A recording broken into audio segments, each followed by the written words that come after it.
No one wants this iPhone. Can you guess which iPhone this is? Well, if you guess the iPhone 13 mini, you be correct. Now, I'm not just saying this out of nowhere. There is data to back this up that the market is seemingly not super interested in this. I'll leave a couple articles to this down below in the description area. You can read those for yourself. But reporting smaller sales than you would expect, just 3% in the March quarter for the iPhone 13 mini. So definitely the future not looking bright for this one.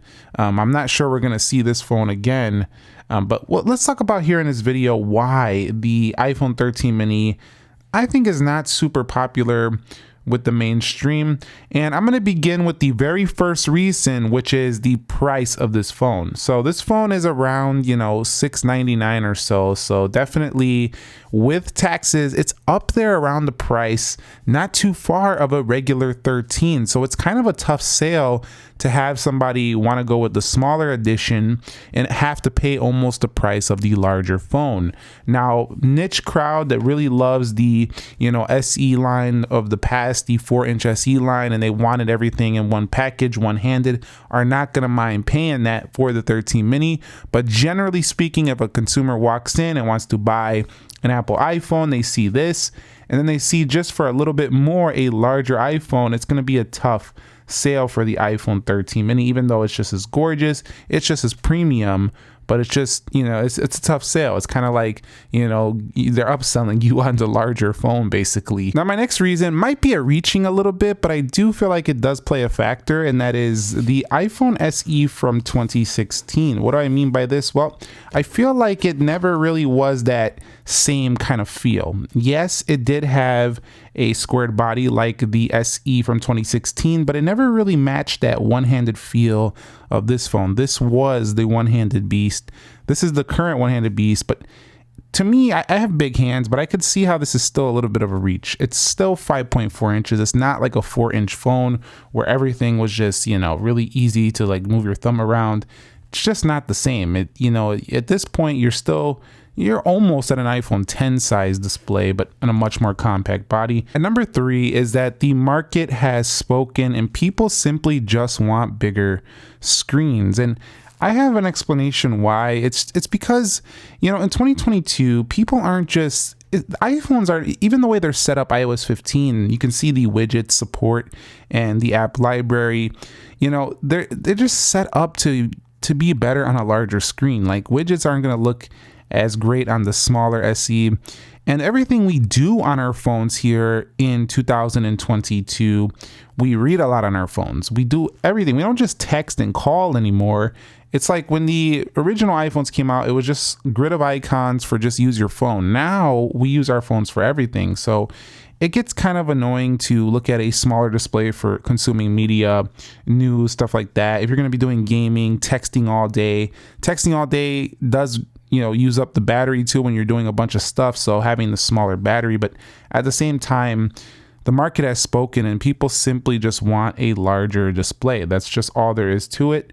When you zoom in, pictures look good on this YouTube video, but believe me, when you're doing a lot of photography, videography, they look kind of small on here. So definitely, I just think everybody wants to see everything blown up here a little bit bigger. Number 4 is that it's not like, the iPhone 13 mini has anything super special in the software to make it, feel a little bit different. Just like with the other extreme end, the iPhone 13 Pro Max doesn't have anything to make it special on the larger side.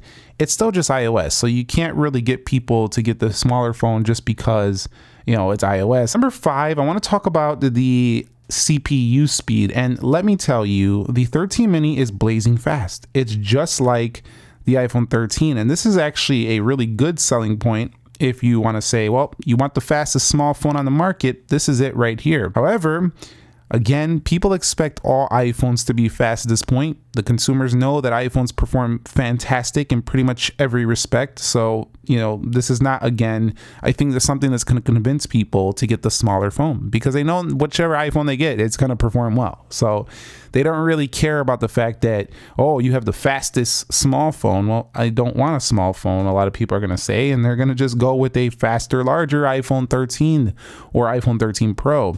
So definitely it's not a point or a factor. Even if they go with a yesteryear iPhone with an Apple A14, bigger screen, cheaper price than this, they're still going to get blazing fast performance. Another thing I think that makes this a tough sell is, well, it's not really makes it a tough sell, but convincing people to pay even more money for more storage. So they do have a 512 gig. Again, the person who wants that has that option. It's awesome, but I don't think that people are going to want to pay even more than $800-900 just to get that higher storage capacity. Yes, they have sold quite a few of them, but nowhere near what they've sold on the other models. So already trying to get people to pay close to 13 prices for the smaller edition. Then you're going to add more storage and make it closer to a big phone price. It's just tough, man. Now, the main cameras on the iPhone 13 mini are actually seriously an impressive suite of cameras. They are about the same as the iPhone 13, and I'm going to miss having these options where we have a small option, with these amazing cameras. You can really take some discreet or beautiful photos without anybody thinking you're making some masterpiece, but you can do that because it's such a small phone over here. You got the cinematic mode, video, photo. Front facing camera is just as good as the iPhone 13 Pro, iPhone 13 Pro Max, all those phones. So an amazing setup of cameras. And I think this is actually something that doesn't deter people from buying this phone, but it also doesn't impress them too much either. And let me tell you why. It's because these cameras are the baseline cameras now for the iPhone 13 series. So if you get this phone, if you get the 13, you're getting the same setup. It's not like there's something that is more impressive about this. So that's great on this phone, but it's not like it has a triple camera setup or something. And it's just not a selling point when a consumer looks at this and then they look at a 13, mostly because the 13 has the same setup of cameras. I'm just saying there's just a lot of little things that makes it tough, like if somebody walks in the store and sees both of these side by side. This one I think is a real deterrent amongst people, and a lot of people have mentioned this in my comments before, but it's just the battery capacity. It's bigger than the iPhone 12 mini, which I applaud Apple for fixing because that phone was pretty bad on battery life. Not as bad as the SE, but still not really good.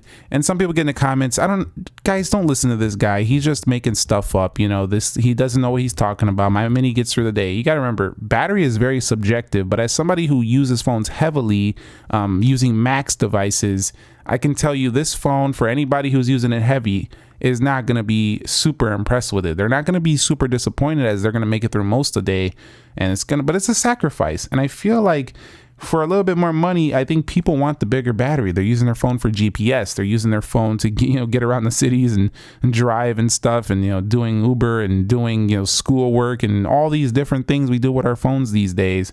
Definitely don't want to see that battery getting low too often. So while the iPhone 13 mini is definitely more impressive than the 12, it's still a deterrent because anybody knows, okay, it's a small phone, it's pretty common sense, I'm going to get a smaller battery. And battery is a very important thing this year in 2022. Everybody seems to want really good battery life. So this is another, I think, thing that deters people. The next reason I want to talk about is the color options. The color options are awesome on the 13 mini. They even brought the green version to the iPhone 13 mini. It's not like it was with the iPhone 5C when back in the day, that was the only colorful iPhone. They've had colorful iPhones now since like the 10R. They've been bringing a bunch of them back.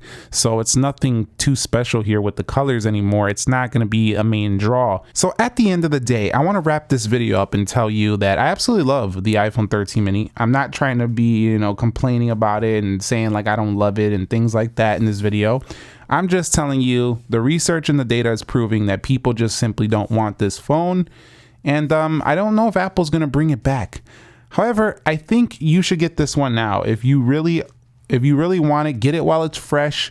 While it's still a newer phone here, go ahead and pick one up if you really love the mini line and you want to get one. It's still super recommended for those of you who really want to get the iPhone 13 mini. However, I'm not going to say it's the best value out there, and I really think that Apple made a mistake by not kind of going with this strategy a little bit more. What do I mean? Well, basically making this phone like a premium like phone. It had to compete too hard with the more larger iPhones. If they would have got rid of one of those cameras, maybe made this an LCD display to get the price down, put this thing at around $449 to $499. I think we would have had a super hot seller, because now we're looking at a phone that is a lot cheaper than the other phones. And, you know, they'll sacrifice the size for getting that big savings, but you're not getting a big savings with the iPhone 13 mini versus the other 13s. That's the big kicker, I feel like, with the iPhone 13 mini. Anyway, I think this phone is simply has just been overshadowed by other phones on the market, but it's still the best small iPhone choice, small phone on the market choice you can make, period. I feel like at this point, unless you want an Android phone, there's a few of those, but not many. This is definitely the fastest out there, best camera, pretty good battery life, not amazing, but pretty good. Let me know your thoughts on the 13 mini. I wanted to revisit it today and just let you know it's been awesome for me, but you know, I'm not sure we're gonna see it going forward. I wanna hear your thoughts on this topic. Drop them down below in the comments, subscribe if you haven't already. Nick here, be sure to be well, and peace.